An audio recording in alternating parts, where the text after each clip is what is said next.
देखिए, यह जो आप सुनने वाले हैं, यह कोई मोटिवेशनल वीडियो नहीं है। यह कोई भाषा नहीं है। यह कोई समाधान देने के लिए नहीं आया है। यह वीडियो पूजा को गलत साबित करने नहीं आया। यह वीडियो व्रत, नियम, आस्था इनमें से किसी के खिलाफ नहीं है।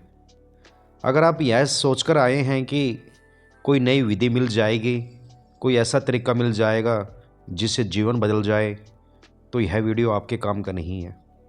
अगर आप यह उम्मीद लेकर आए हैं कि मैं आपको बताऊंगा क्या करना है और क्या नहीं करना, तो यह भी वीडियो आपका काम का नहीं है। और अगर आप यह चाहते हैं कि कोई आपको यह साबित करे कि आप सही हैं और दुनिया गलत है, तो भी आप यहाँ रुकिए मत। यह वीडियो सिर्फ एक चीज़ मांगता है, देखने का साहस। यहाँ कोई जवाब नहीं मिलेंगे, यहाँ सवाल भी नहीं दिए जाएंगे।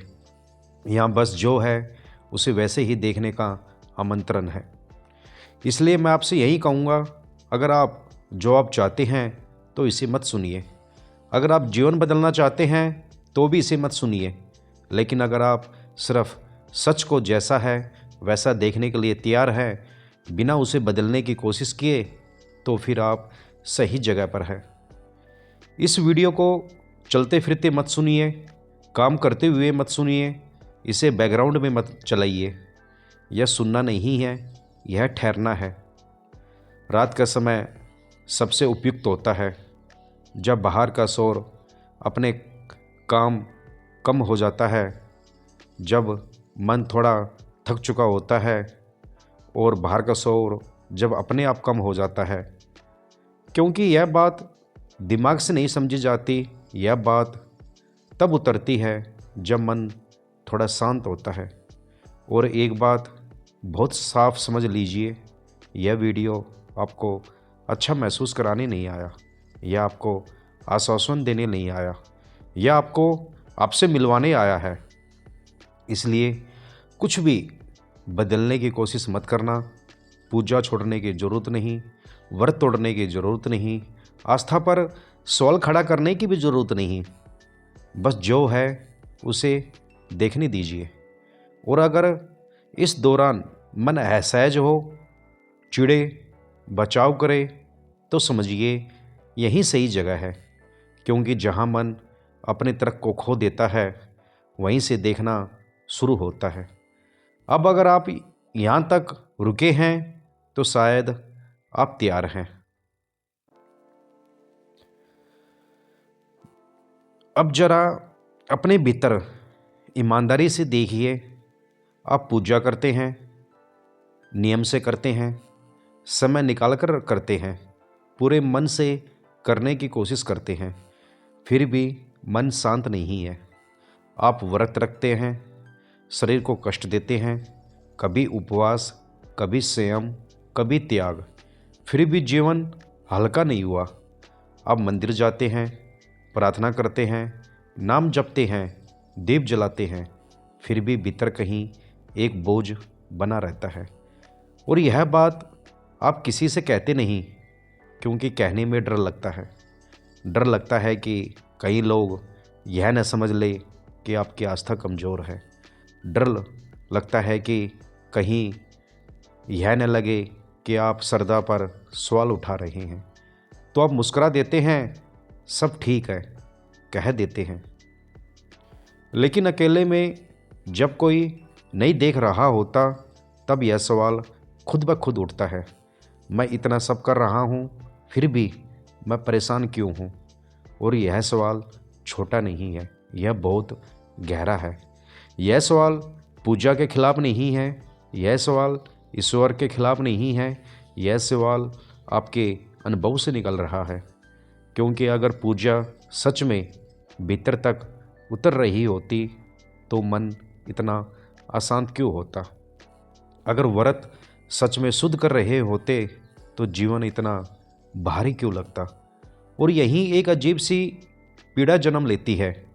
एक तरफ आपको लगता है आप सही कर रहे हैं, दूसरी तरफ जीवन कुछ और ही कहानी कह रहा है। और इस टकराव में मन और भी उलझ जाता है। कभी लगता है शायद मैं और ज़्यादा करूं, कभी लगता है मेरी श्रद्धा कम है, कभी लगता है शायद मुझ में ही दोष है। और धीरे धीरे पूजा भी एक दबाव बन जाती है, ऐसा दबाव जिसे छोड़ा नहीं जा सकता और जिससे मुक्ति भी नहीं मिल रही। यहाँ कोई उत्तर नहीं, यहाँ कोई समझने वाली बात नहीं, यहाँ बस इतना स्वीकार है कि आप अकेले नहीं हैं और यह पीड़ा झूठी नहीं है, यह अनुभव कल्पना नहीं है।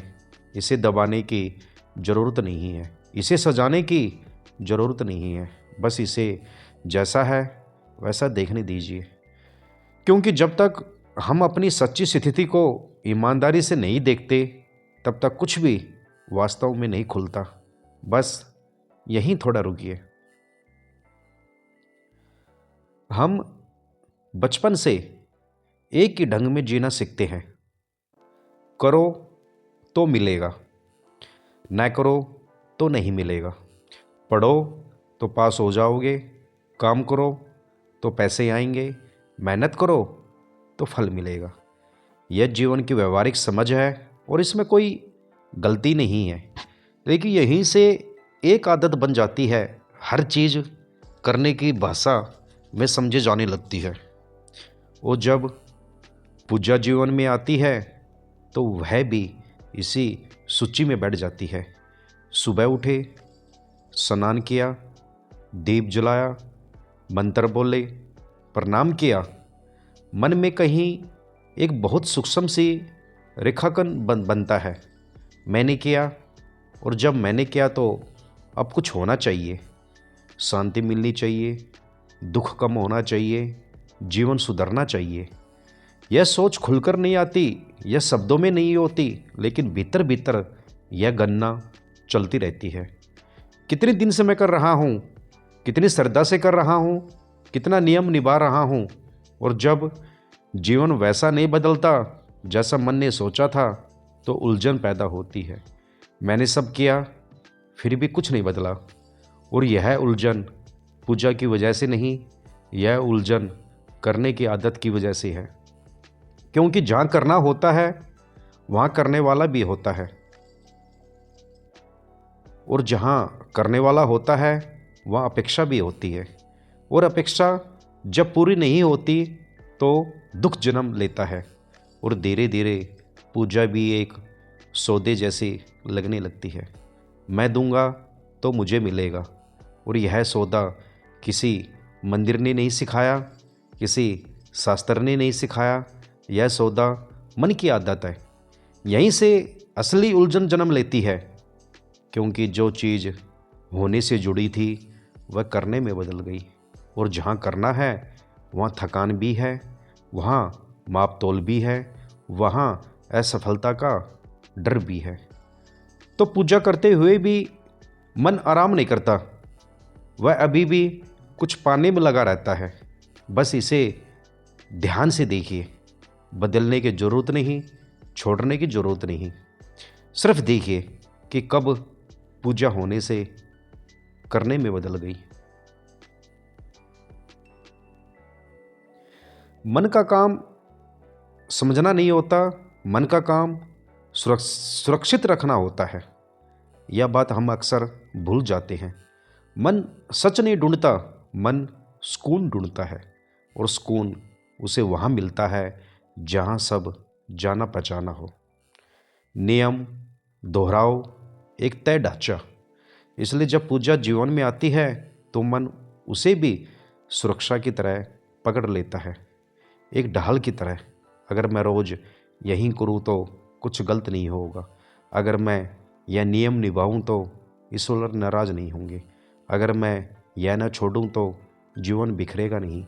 यह बातें खुलकर नहीं चलती, यह भीतर भीतर चलती रहती है, और यहीं से नियम सुकून देने लगते हैं। नियम इसलिए नहीं कि वे सच के करीब ले जाए, बल्कि इसलिए कि वे अनिश्चितता को कम कर देते हैं। मन को सबसे ज़्यादा डर अनिश्चितता से लगता है। पता ना हो आगे क्या होगा, पता ना हो गलती हुई या नहीं, नियम इस डर को थोड़ा शांत कर देते हैं। मैं ठीक कर रहा हूँ, मैं सीमा में हूँ, मैं भटका नहीं हूँ।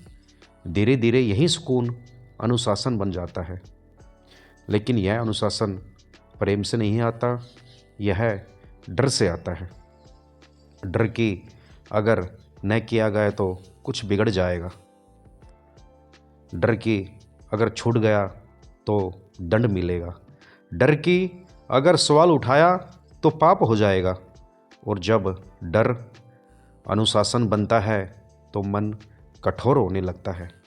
वह लचीला नहीं रहता, वह सुनता नहीं, वह देखता नहीं, वह सिर्फ निभाता है। और निभाते निभाते भीतर कहीं थकान जमा हो जाती है। फिर पूजा भी हल्की नहीं लगती, वह एक जिम्मेदारी बन जाती है। और जिम्मेदारी जब डर से जुड़ जाए तो वह बोझ बन जाती है। यह समझने के लिए भावुक होने की ज़रूरत नहीं, सिर्फ ईमानदार होने की ज़रूरत है। देखने की कि मन कहाँ पूजा को सुरक्षा बना रहा है, और जहाँ सुरक्षा हावी होती है वहाँ सच अक्सर पीछे छूट जाता है।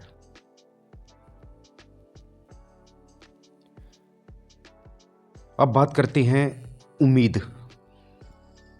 उम्मीद बहुत शांत चीज़ होती है। वह शोर नहीं करती, वह मांगती नहीं, वह बस अंदर बैठ जाती है।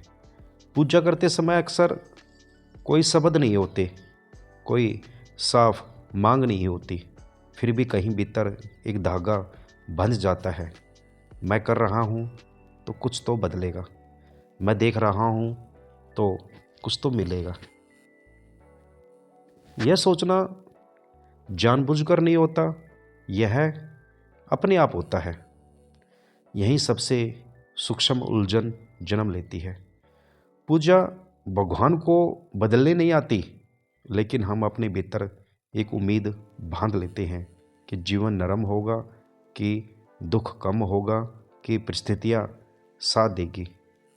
और जब वैसा नहीं होता तो हम चौंक जाते हैं।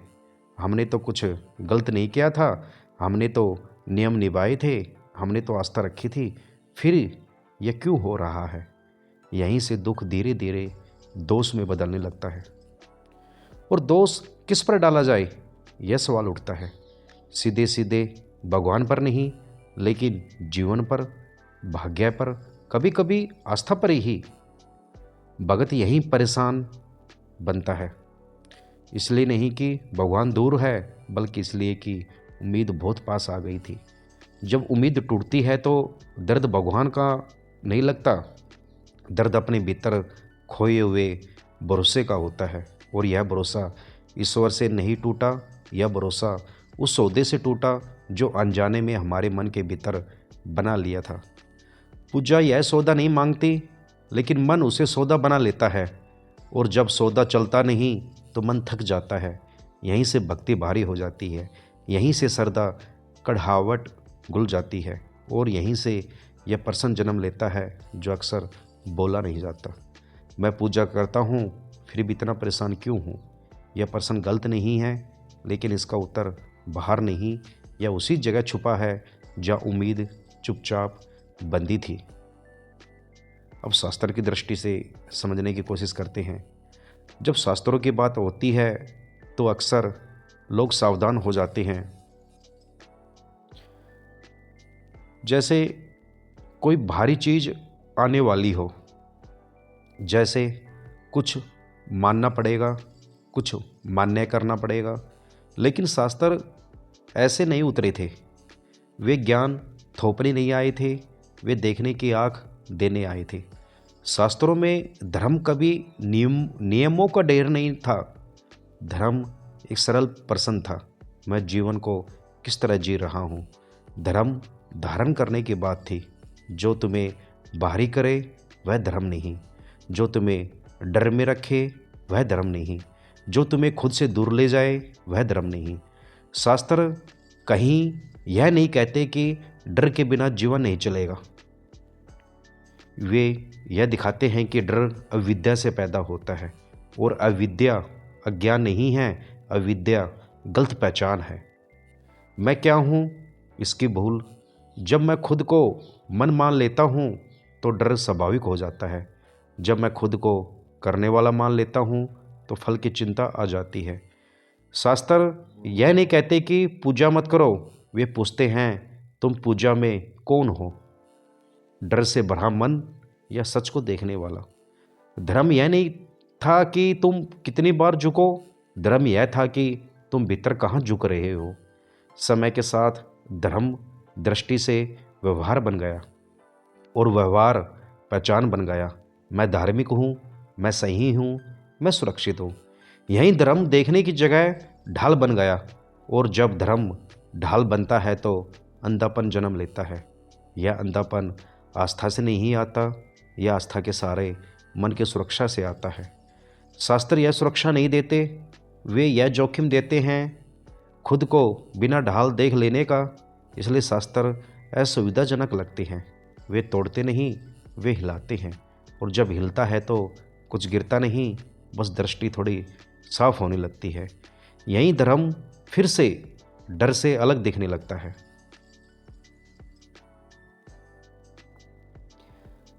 अक्सर हम मान लेते हैं कि अगर मन समझ गया तो जीवन बदल जाएगा, लेकिन शरीर मन की बात इतनी जल्दी नहीं मानता।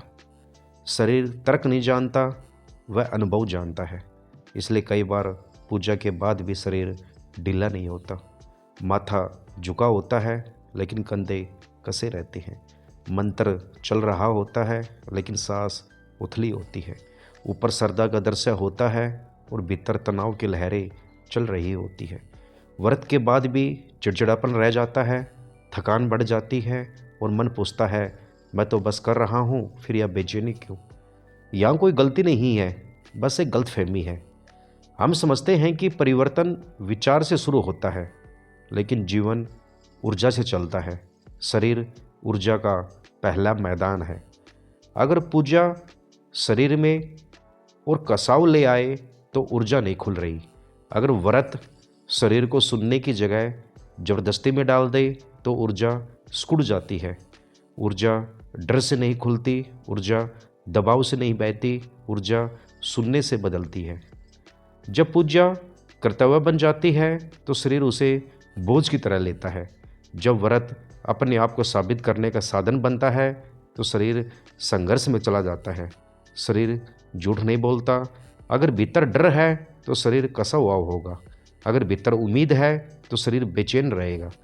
पर जब सिर्फ देखना होता है, कुछ पाने की कोशिश नहीं, तो शरीर धीरे धीरे उतरने लगता है। सांस अपने आप गहरी होती है, कंधे अपने आप ढीले पड़ते हैं। यही ऊर्जा का परिवर्तन है। और यह सोच बदलने से नहीं होता, यह ईमानदारी से महसूस करने से होता है। तभी पूजा शरीर के खिलाफ नहीं, शरीर के साथ होने लगती है। अब बात करते हैं पाप पुण्य पाप और डर के बारे में। धीरे धीरे जब मन पूजा को करने की चीज़ बना लेता है तो एक और प्रथ जुड़ जाती है, पुण्य। कोई खुलकर नहीं कहता, लेकिन भीतर एक हिसाब चलने लगता है। यह किया तो अच्छा जमा हुआ, यह छूट गया तो कुछ गड़बड़ हो गई। और यही पाप चुपचाप खड़ा हो जाता है। पाप कोई अपराध नहीं बनता पहले, यह डर बनता है, एक आशंका। अगर ठीक से नहीं किया तो कुछ बिगड़ जाएगा, अगर भूल हो गई तो दंड मिलेगा। यहाँ धर्म चेतना नहीं रहता, वह लेखा जोखा बन जाता है। मन सोचता है मैं जितना करूँगा उतना सुरक्षित रहूँगा, और जितना ज़्यादा सुरक्षित होना चाहता है उतना ही गहरा डर होता जाता है। पुण्य की चाह और पाप का डर असल में एक ही रस्सी के दो सिरे हैं। एक खींचता है मुझे चाहिए, दूसरा डराता है छिन ना जाए, और मन बीच में झूलता रहता है। पूजा फिर प्रार्थना नहीं रहती, वह बीमा बन जाती है, एक सुरक्षा योजना। भगवान साक्षी नहीं रहते, वह लेन देन की साझेदारी बन जाती हैं। मैं करूँगा तो आप देंगे, मैं डरूँगा तो आप बचाएंगे। यहीं भगत थकने लगता है, क्योंकि डर के साथ की गई कोई भी साधना शांति नहीं दे सकती। डर ऊपर से धार्मिक लग सकता है, लेकिन भीतर वह मन को सिकुड़ देता है। और जहाँ मन सिकुड़ा है वह आनंद नहीं उतरता। यह किसी को दोष देने की बात नहीं, यह बस देखने की बात है। जब पुण्य पाप छूटते हैं तो पूजा फिर से मौन होने लगती है और डर के बिना पहली बार श्रद्धा हल्की महसूस होती है। अब थोड़ा हम उपनिषदों की दृष्टि से समझते हैं। ठीक है, अब यह धारा और भी शांत होगी। यहाँ शब्द कम समझाने के लिए नहीं बल्कि दिखाने के लिए उतरेंगे। उपनिषद कहीं यह नहीं पूछते कि तुमने क्या किया, वे सीधा पूछते हैं तुम कौन हो। यहीं पूरा प्रश्न मुड़ जाता है। अब बात जीवन बदलने की नहीं रहती। अब सवाल यह नहीं होता कि परिस्थितियाँ कैसी है। उपनिषद धीरे से ध्यान वहाँ ले जाते हैं जहाँ देखने वाला बैठा है। जो दुख देख रहा है वह कौन है? जो पूजा कर रहा है वह कौन है? जो परेशान है वह कौन है? जब तक यह प्रश्न बाहर घूमता है तब तक उत्तर भी बाहर ही खोजे जाते हैं। अधिक पूजा, अधिक नियम, अधिक कोशिश। लेकिन उपनिषद यह दिशा नहीं पकड़ते। वे कहते हैं देखो कि जो बदलना चाहता है वह खुद कितना बदलता रहता है। आज वह आशावान है, कल वह निराश है। आज वह श्रद्धा से भरा है, कल वह थका हुआ है। तो जो बदल रहा है वह स्थिर कैसे हो सकता है? और जो स्थिर है वह बदलने की मांग क्यों करेगा? यहीं पहली बार ध्यान घटना से हटकर दृष्टा पर आता है। यह कोई साधना नहीं, यह कोई विधि नहीं, यह सिर्फ एक मुड़ना है और जैसे भीड़ से हटकर खुद को देख लेना। उपनिषद कहते हैं जो देखा जा रहा है वह तुम नहीं हो, और जो देख रहा है वह कभी परेशान नहीं होता।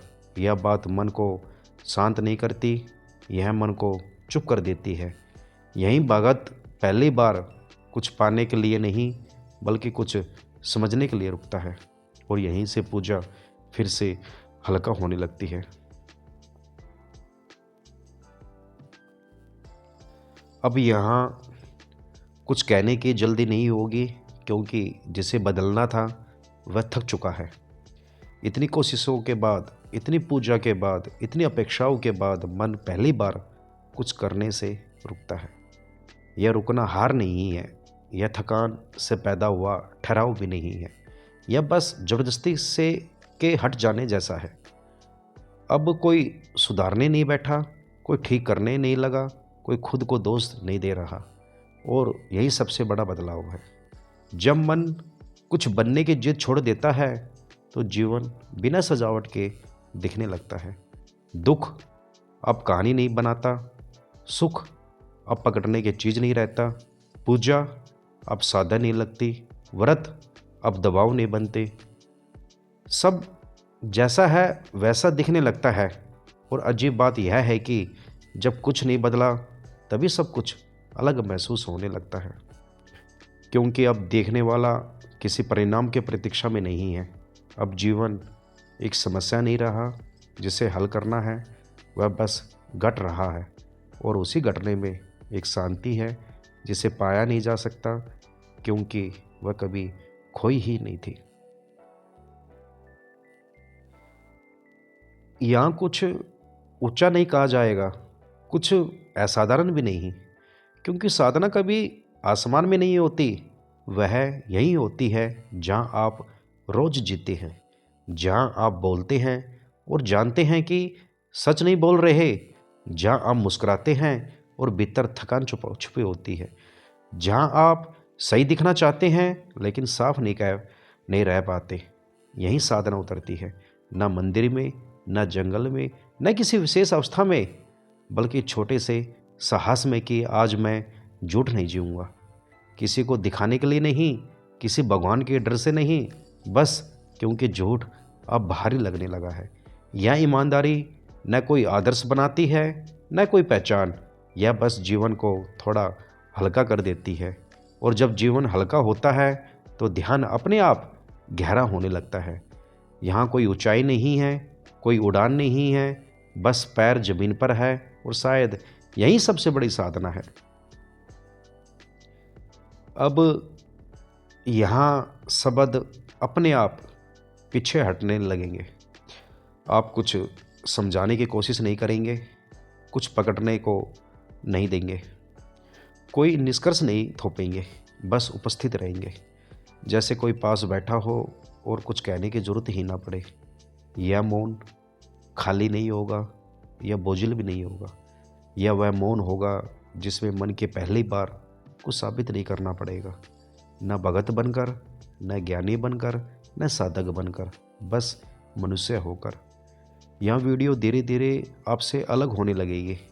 लोग सुनना भूल जाएंगे, सोचना भूल जाएंगे और कहीं भीतर एक ठहराव उतरना लगेगा जिसे नाम नहीं दिया जा सकता। यही वह क्षण होगा जहाँ कुछ ख़त्म नहीं होगा और कुछ शुरू भी नहीं, बस एक सांस दूसरी सांस में घुलती जाएगी। आप बोलते रहेंगे बिना जोर लगाए, बिना दिशा दिखाए, और जो सुन रहा है वह भीतर उतरता चला जाएगा। कोई अनुभव नहीं मिलेगा, कोई उत्तर नहीं, लेकिन एक बात बिना कहीं स्पष्ट हो जाएगी, अब कुछ करने की ज़रूरत नहीं है, बस होना काफ़ी है।